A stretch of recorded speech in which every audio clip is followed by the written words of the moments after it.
What's up? Hello, my name is Sarah B, and this is my brother, Andy B, aka Big Brother. And welcome to our first new episode with our new setup on the podcast. I got 5 on it. Yeah, we got some new audio equipment, some new video equipment. Also, this is going to be the first video on our YouTube channel. Welcome. This is a podcast where me and my brother go see movies on our bargain night at our local theater. And every Tuesday night, it is a $5 movie. So we go see movies that we normally wouldn't want to spend the money to go see. Right. We only want to spend $5 and yes. see if they're even worth that much. And we saw a movie tonight. What movie did we see, Eddie? We saw Venom. And what?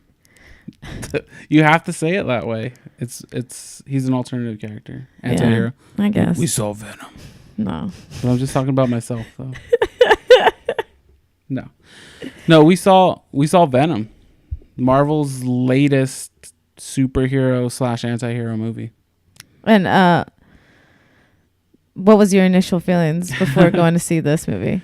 Before going to see it, I try to maintain like optimism when we go see these movies, and I try to keep an open mind and thinking that they're going to be fun and exciting. But like I was hearing so much shade thrown on this movie. Like people didn't want to go see it, and they were kind of seeing it almost out of like obligation to the movie. But then when I saw it, it was good. Well, it wasn't great, but it was fun. So like I came in expecting the worst, and I got something better than I expected out of it. Yeah, I thought it was going to be really bad. I hoped it was going to be really good. And I ended up somewhere in the middle, you know. I ended up where like I came out of the movie feeling satisfied that it was better than I thought it was going to be. I thought it was going to be a huge disappointment, but it was just a little bit of a disappointment. It wasn't huge. Yeah, I thought I was coming in expecting it to be like straight whack. Like I was thinking like it was going to be pretty bad all around. But yeah, I came out of that movie thinking, wow, like it was much better than I thought it was going to be. Yeah, I definitely didn't have no, never mind. Let's talk about some of the bad parts. Now that I'm thinking about it, I had some bad Now parts. we're giving too much credit to the movie. Tom Hardy should have just been British in the movie. They should have just figured out a way to write that in, because his American accent the whole time made him sound like he had a speech impediment, and that he couldn't, like he got hit in his head when he was younger or something like that. Yes, that's exactly what I was thinking. It was like a little like he just wasn't like quite right there, like as like a whole person. Yeah. Yeah, like he got hit with like a like you said, like in the back of the head, and was like just a little off. Like a little now. off. Yeah. Now, yeah. Like I was like, why is he playing like somebody that's kind of on the spectrum? Like I didn't understand. It was weird. I don't know if he must have had a coach who was like, you got it. Just go out there. No one will notice. He was making choices. Is that what you're saying? No. Because the way he was walking too, like it wasn't quite right. Like he was kind of always like lumbering. No, I wasn't saying he was making acting choices. Where did you get that?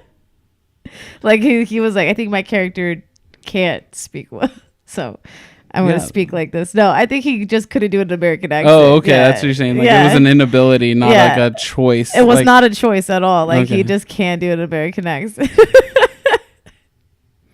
Yeah, he was having trouble with it. Like, I don't know. Like, that's a good point. Like, he could easily have just used his regular voice, because they didn't really relate his character back to Spider-Man, and he's not the same age as Peter Parker in this universe. He's a different person.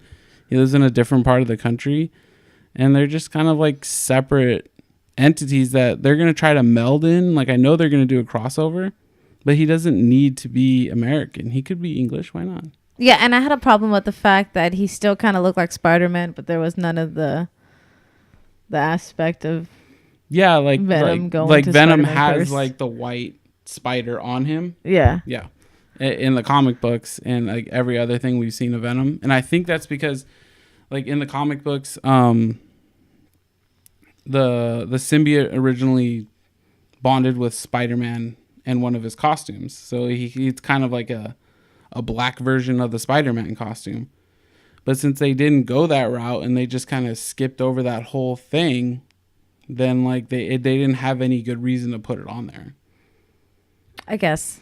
What I was thinking that they were gonna do is that I thought Tom Hardy's character was gonna be a big fan of Spider-Man. Like he was gonna have like pictures of Spider-Man. Oh, like that. So when he like took over his body, like he would understand the affinity for Spider-Man and like emulate that. Yeah. It's like that would have been really easy to do, and that would have been a good idea. No, that would have tied in the whole like costume, and it would have looked right. It would have looked how it's supposed to look. That's what it would have been that way. And then the producers and directors would be like, no, we're not going that way. Not that way at all. That takes too much time.